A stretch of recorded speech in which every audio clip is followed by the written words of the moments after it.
নমস্কার, আমি দেবজ্যোতি। আরও একটা নতুন পর্বে আপনাদের সকলকে স্বাগত জানাই।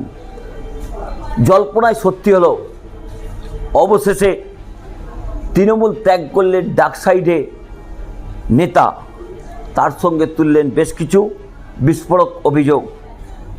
বেশ কয়েকদিন ধরে যে জল্পনা চলছিল, সেই জল্পনা অবশেষে অবসান হলো। হালিশহর পুরসভার হেভিওয়েট নেতা তথা প্রাক্তন চেয়ারম্যান রাজু সাহানি তিনি তৃণমূল কংগ্রেস ত্যাগ করেছেন। গতকাল অর্থাৎ শুক্রবার একটি সাংবাদিক সম্মেলন করে স্পষ্ট ভাষায় জানিয়ে দেন তিনি তৃণমূল ছেড়ে ভারতীয় জনতা পার্টিতে যোগ দিচ্ছেন। নোয়াপাড়ার প্রাক্তন বিধায়ক সুনীল সিংয়ের পর হালিশহরের ডাকসাইডের নেতা রাজু সাহানির এই দলবদল বীজপুর তথা উত্তর চব্বিশ পরগনার রাজনীতিতে বড়সড় রাজনৈতিক সমীকরণ তৈরি করতে পারে বলে রাজনৈতিক মহলের ব্যাখ্যা। রাজু সাহানি দীর্ঘদিনের ক্ষোভ উগরে দিয়ে জানান, তাকে দল নাকি যোগ্য সম্মান দেননি, কারণ দল তাকে গতকাল চেয়ারম্যান পর্যন্ত করেছিল পুরসভার হালিশহর, কিন্তু তার বিরুদ্ধে বেশ কিছু দুর্নীতির অভিযোগ উঠেছিল। দল তাকে নিষ্ক্রিয় করে দিয়েছিলেন। সেই রাজু সাহানির মতো একজন বিতর্কিত নেতা তিনি তৃণমূল কংগ্রেস ত্যাগ করে ভারতীয় জনতা পার্টিতে গেছেন। সেখানে সুনীল সিংও ভারতীয় জনতা পার্টিতে গেছেন। রাজু সাহানির দীর্ঘদিন ধরে ক্ষোভ জানান এবং তিনি দলের কাছেও বারবার অভিযোগ করছিলেন, কিন্তু দলের পক্ষ থেকে খুব একটা তাকে পাত্তা দেওয়া হচ্ছিল না। তাই নতুন রাজনৈতিক সমীকরণ হিসেবে আবার রাজু সাহানির দলত্যাগ, যদিও তৃণমূল কংগ্রেসের পক্ষ থেকে পরিষ্কার করে জানিয়ে দিয়েছেন তার মতো একজন দুর্নীতিগ্রস্ত নেতা দলে না থাকলে উত্তর চব্বিশ পরগনার রাজনীতিতেও বটেই, হালিশহরের রাজনীতিতেও বড়সড় কোনো অঘটন ঘটবে না। কিন্তু ভারতীয় জনতা পার্টি এখন দরজা খুলে দিয়েছেন। যাকে পারছেন, যে তৃণমূল কংগ্রেসের বিরুদ্ধে অভিযোগ করছে তাকেই ঘরে ডেকে নিয়ে এসে আদর করছেন। সেই মতোই অভিযোগ তৃণমূল কংগ্রেসে।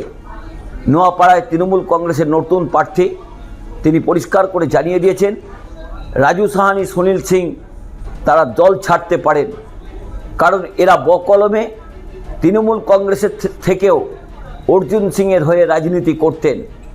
তাই তারা দল থেকে চলে যেতে দল বিপদ থেকে উদ্ধার হয়েছেন, কারণ দলের ভিতরে থেকে এরা দলের ক্ষতি করছিলেন, দলের গোপন তথ্য বিভিন্ন জায়গায় পাচার করছিলেন।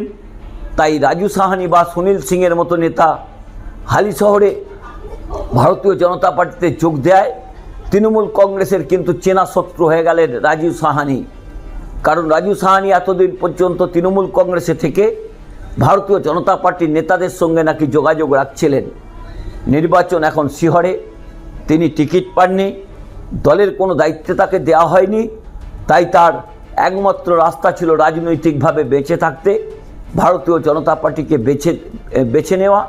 সেই মতোই কিন্তু রাজু সাহানি ভারতীয় জনতা পার্টিকে বেছে নিয়েছেন। হালিশহর এলাকা বা ব্যারাকপুর শিল্পাঞ্চল এলাকায় অর্জুন সিংয়ের একসময় একটা প্রভাব ছিল, কিন্তু গত 24-এর লোকসভা নির্বাচনে অর্জুন সিং পরাজিত হওয়ার পর তার যে অনুগামীরা ছিলেন তারা কিন্তু তৃণমূল কংগ্রেসেই থেকে গেছিলেন। অর্জুন সিং ভারতীয় জনতা পার্টিতে যোগদান করেছিলেন। এই রাজু সাহানির মতো গোপন শত্রুদের তিনি তৃণমূল কংগ্রেসেই রেখে দিয়েছিলেন। এখন তাকেই রাজনৈতিকভাবে কাজে লাগাতে অর্জুন সিং আবার তার পুরনো অস্ত্রকে বার করলেন। তবে তৃণমূল কংগ্রেস কোনো মতেই পাত্তা দিতে নারাজ। তিনি বলেছেন, এতদিন পর্যন্ত ঘরে থেকে তৃণমূল কংগ্রেসের সর্বনাশ করছিলেন, তাকে এখন হালিশহরের মানুষ চিনতে পেরেছেন, নোয়াপাড়ার মানুষ চিনতে পেরেছেন। তাই তিনি তৃণমূল কংগ্রেসের কাছে চিহ্নিত রাজনৈতিক শত্রু।